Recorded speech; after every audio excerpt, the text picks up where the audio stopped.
السلام عليكم ورحمه الله وبركاته. اهلا بكم في تحفيل التحفيل. دلوقتي يا باشا الاهلي فضحنا في افريقيا وفضحنا بره. والاهلي مش مشرف مصر زيه زي الفرق المصريه. لكن ليه؟ وتعالى نشوف ازاي فضحنا. ولو اني ما بحبش المقارنه بيننا وبين الفرق، لان مش شايف ان فرق مصر او فرق المنافسه في الدوري المحلي هم بقيمه النادي الاهلي. النادي الاهلي اداره ونادي مختلف تماما، بلعيبه، ببطولات، بكل شيء مختلف تماما على ارض مصريه، زي ما بيتقال عليه نادي اوروبي على ارض مصريه. احنا دلوقتي النادي الاهلي فضحنا فعلا، بس خسرنا قدام ريال مدريد، خسرنا قدام فلامينجو، ودول كبار القاره. خسرنا قدام الهلال وللشباب الجديده بتاعت السوشيال ميديا اللي مش فاهمه حاجه، ان الاهلي يعني غالبا بنسبه كبيره بيبقى كده في دور المجموعات، بنخسر مباريات عاديه، بنوصل لمرحله ان احنا بنصعد تاني وبناخد البطوله وبنبقى المنافس الاقوى من دور ال 16. فانت دلوقتي زي الموسم بتاع القاضيه، بفكركم زي الموسم اللي بعده، زي حاجات كتير قوي. الاهلي وقعاته قليله، ولما بيقع بيفوق بسرعه. الاهلي افضل نادي في مصر وهو اللي مشرف مصر، فانا لما اخسر من ريال مدريد وفلامينجو وكبار قاره فده مش شرف. يعني اكيد انا مش بخسر من المحله، وبخسر من فيوتشر، وبخسر من مش عارف من اسوان، ويعني مش منطق. يعني انت ما فيش مقارنه، يعني لما تقارن الفرق ببعضها، ولكن اللي بيزيد واللي بيحفل الموضوع مختلف تماما. اما بالنسبه لماتش الهلال فزي ما قلت لكم ده تعود، واللي حصل فيه غريب جدا. يعني انا مستغرب الباشا علي لطفي كيوت، يعني ايه اللي انت عملته ده؟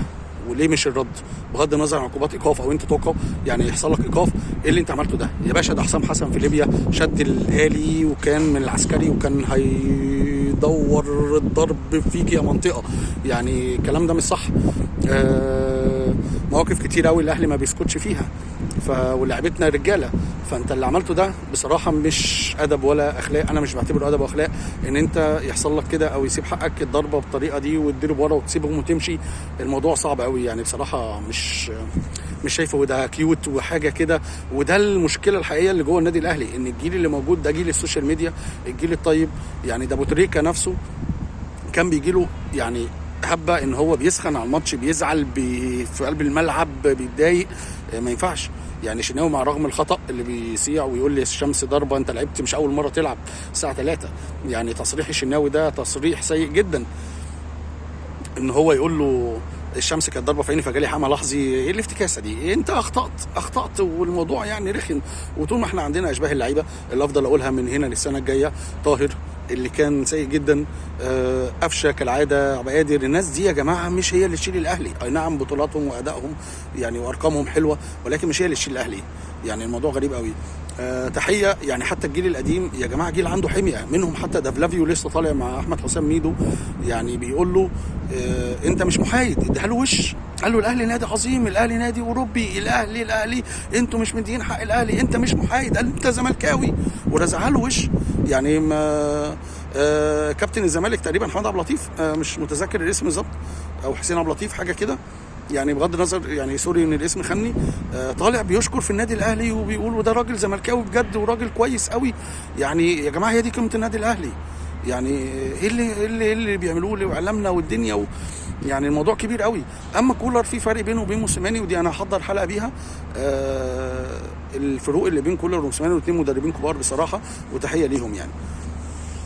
فانت دي نقطه مهمه. فيا جماعه في فرق طبعا لما اخسر من ريال مدريد واخسر من غزل المحله، في فرق شاسع في المواضيع. ما ينفعش نفضل عايشين على اللعيبه بتاعت السوشيال ميديا والقيود لدرجه ان هو لما يتضرب يسكت، حتى لو فيها ايقاف. انت كده مش بتحمي النادي، انت كده مش كويس. جمهور الهلال جمهور سيء جدا، ودي مش اول مره، وقبل كده اللعيبه كانت هتموت. فهم عندهم عداء نفسي. والتصريح بتاع مش عارف المسؤول بتاعهم، مش عارف اهدي الزمالك الفوز لسياده المرتضى وسياده عمرو اديب، يا فندم نهدي لهم وخليهم ينفعوك. سلام.